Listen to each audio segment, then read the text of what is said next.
Hello students, welcome to the learning channel. I hope आप सब बहुत अच्छे होंगे। आज हम लोग क्लास 12 की पोइट्री की first poem my mother eight 66 को पढ़ेंगे। इस पोइम की पोइटिस कमला दास हैं और पोइम शुरू करने से पहले हम कमला दास के बारे में थोड़ा सा पढ़ लेते हैं, जो कि इस पोइम की पोइटिस हैं। तो कमला दास के बारे में लिखा हुआ है, Kamala Das was born in Malabar Kerala. तो कमला दास का जन्म केरल के मालाबार में हुआ था और इनका जन्म हुआ था 1934 में और इनकी डेथ हुई थी 2009 में। ठीक है, तो she is recognised as one of India's foremost poets. ठीक है, फॉरमोस्ट बोलते हैं सबसे महत्वपूर्ण या फिर अग्रणी पोइट के लिए। तो वह भारत की सबसे महत्वपूर्ण कवियों में से एक हैं। Her works are known for their originality, versatility and the indigenous flavor of the soil। तो उनका जो काम है, उनकी जो रचनाएं हैं, वो अपनी ओरिजिनलिटी यानी कि मौलिकता, वर्सिटिलिटी बहुमुखी प्रतिभा and the indigenous flavour of the soil और मिट्टी की जो स्वदेशी स्थानीय जो सुगंध है उसके लिए जानी जाती है। ठीक है, उनकी जो रचनाएं हैं वो अपनी मौलिकता, बहुमुखी प्रतिभा और स्वदेशी मिट्टी की जो सुगंध है उसके लिए जानी जाती हैं।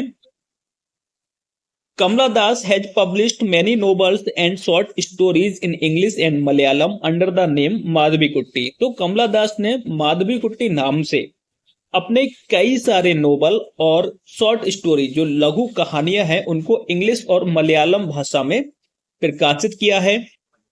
इन addition to 5 books of poetry, और इन शॉर्ट स्टोरीज और नॉवेल्स के अलावा उनकी 5 कविताएं भी प्रकाशित हुई हैं। She is a sensitive writer.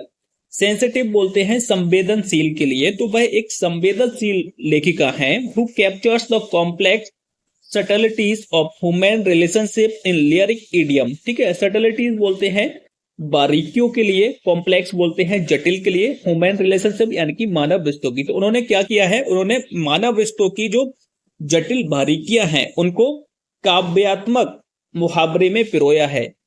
My mother eight 66 is an example, और इसका उदाहरण है माई मदर एट 66। ठीक है, ये इसका उदाहरण है। तो ये राइटर के बारे में था जो हमने पढ़ा। और पोइम शुरू करने से पहले एक लाइन यहाँ पे लिखी हुई है, उसको और समझ लेते हैं, फिर पोइम को पढ़ते हैं। तो लिखा हुआ है, ageing is a natural process. ठीक है, एजिंग जो उम्र बढ़ना होता है भाई क्या है, वो एक नेचुरल प्रोसेस है। ठीक है, एक प्राकृतिक प्रक्रिया है और उसको कोई भी रोक नहीं सकता। ठीक है, एज जो है वो बढ़ती रहती है, कोई भी उसको कंट्रोल नहीं कर सकता। हैव यू एवर थॉट, क्या आपने कभी सोचा है, what our elderly parents expect from us, कि हमारे जो बुजुर्ग माता पिता होते हैं वो हमसे क्या उम्मीद करते हैं, क्या अपेक्षा करते हैं। ठीक है, कि आपने कभी इस बारे में सोचा है। तो चलिए पोइम शुरू करते हैं। और अगर आपको वीडियो अच्छा लग रहा हो और पोइम की जो एक्सप्लेनेशन है पसंद आ रही हो तो प्लीज चैनल को सब्सक्राइब कर लें और बेल आइकन को प्रेस कर लें, जिससे कि जो आने वाली वीडियोज हैं उनका नोटिफिकेशन आपको मिल सके। तो चलिए पोइम शुरू करते हैं। तो हमारी जो फर्स्ट लाइन्स है पोइम की वो ये है, driving from my parents home to Cochin last Friday morning. ठीक है, तो जो पोइटिस हैं पोइम की वो बताते हैं कि मैं पिछले शुक्रवार की सुबह अपने पेरेंट्स यानी कि माता पिता के घर से कोचिन, कोचिन यहाँ पे कोचिन हवाई अड्डे के लिए इंडिकेट किया गया है, तो बताती हैं कि मैं पिछले शुक्रवार की सुबह अपने माता पिता के घर से कोचिन हवाई अड्डे के लिए ड्राइविंग अपनी कार से जा रही थी। आगे वो बताती हैं, I saw my mother besides me. ठीक है, तो यहाँ पे उन्होंने बताया है कि मैंने अपनी माँ को अपने पास बैठे देखा। डोज, डोज का मतलब होता है झपकियां लेना। ठीक है, मतलब जब आपको अचानक से नींद आने लगती है, आप झपकियां लेने लगते हो, या तो बहुत ज्यादा जागे हो इस वजह से आप झपकियां लेते हो, या बहुत ज्यादा टायर्ड हो आप। ठीक है, तो बताती है कि उनकी माँ है वो क्या कर रही थी, वो झपकियां ले रही थी, ओपन माउथेड, और उनका मुंह खुला हुआ था। Her face ashen like that of a corpse. ठीक है, कॉप्स बोलते हैं लाश के लिए, जब कोई व्यक्ति खत्म हो जाता है तो उसके लिए कॉप्स बोलते हैं, लाश के लिए।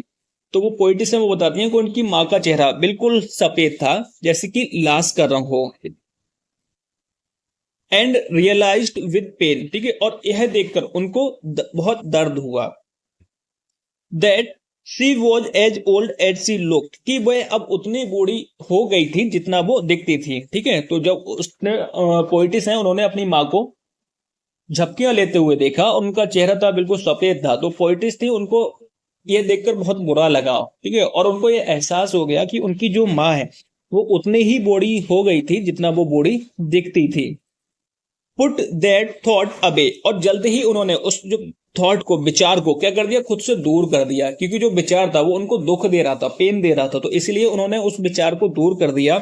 And looked out at young trees sprinting, sprinting का मतलब होता है तेजी से दौड़ना, ठीक है। और उन्होंने खिड़की मतलब कार की खिड़की से बाहर जो स्प्रिंटिंग ट्रीज, ठीक है, मतलब जो रोड के किनारे दोनों तरफ पेड़ लगाए जाते हैं, तो जब हम गाड़ी में बैठे हुए होते हैं तो हमको ऐसा लगता है जो पेड़ हैं वो पीछे की तरफ भागते हुए जा रहे हैं। तो पोइटिस हैं वो इसी बारे में बताती हैं कि उन्होंने अपना ध्यान हटाने के लिए कार की विंडो से बाहर देखा और उन्होंने देखा कि रोड में जो पेड़ थे वो बिल्कुल तेजी से पीछे की तरफ दौड़ते हुए जा रहे थे।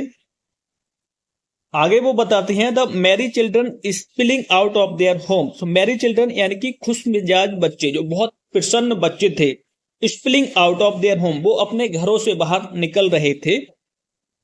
But after the airport security check, लेकिन एयरपोर्ट पर सिक्योरिटी चेक के बाद स्टैंडिंग ए फ्यू यार्ड्स अबे, यानी कि मैं उनसे, अपनी माँ से कुछ कदम की दूरी पर खड़ी थी। I looked again at her, मैंने दोबारा से उनकी तरफ देखा, ठीक है। जो पोइटिस है वो बोल रहे हैं कि मैंने दोबारा से अपनी माँ की तरफ देखा। When pale as a late winter's moon, ठीक है। तो पोइटिस है, तो जब उन्होंने दोबारा से अपनी माँ की तरफ देखा तो उनकी माँ बहुत ही ज्यादा कमजोर, बैन का मतलब बहुत ज्यादा कमजोर, वीक, ठीक है, वो बहुत ही ज्यादा कमजोर और पेल, पीली दिख रही थी।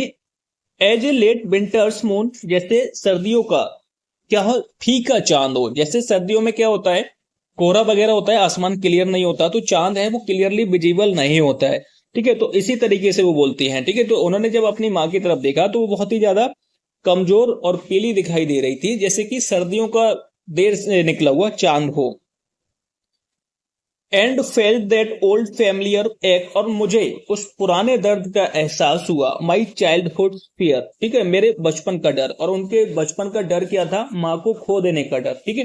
क्योंकि जब इंसान बूढ़ा हो जाता है तो बूढ़े होने के बाद वो खत्म हो जाता है, तो इसीलिए जो पोइटिस हैं उनको डर था कि उनकी माँ बहुत बूढ़ी हो गई है और उनकी माँ उनके साथ बहुत लंबे समय तक नहीं रहेगी, तो इस बात से वो बहुत ज्यादा परेशान थी। तो उनको उसी दर्द का फिर रियलाइज होता है। What all I said was, लेकिन वो आगे बताती हैं कि मैंने जो कहा वो यह था, से यू सून अम्मा, कि जल्दी ही मिलते हैं अम्मा। All I did was smile and smile and smile, और आगे वो बताती कि मैंने जो किया वो सिर्फ इतना ही कि मैंने बस देखकर, अपनी माँ को देखकर मुस्कुराया, मुस्कुराया और मुस्कुराया, ठीक है, बस इतना ही। तो ये हमारी पोइम थी माई मदर एट 66, ठीक है, जो कि एज के बारे में थी। बताया गया था कि कैसे जब आप किसी को बहुत ज्यादा पसंद करते हो, प्यार करते हो, और उस इंसान को जब आपको खोने का एहसास होता है तो आपको कितना दुख होता है, कितना बुरा लगता है, ठीक है। तो इसी बारे में ये पोएम थी। और अगर आपको ये पोएम की एक्सप्लेनेशन पसंद आई हो, वीडियो हेल्पफुल लगा हो, तो प्लीज चैनल को सब्सक्राइब कर ले और हाँ, वीडियो को लाइक और शेयर करना ना भूलें। और अगर आप किसी टॉपिक पर वीडियो चाहते हैं तो आप कमेंट बॉक्स में बता सकते हैं, मैं उसी टॉपिक वीडियो बना दूंगा।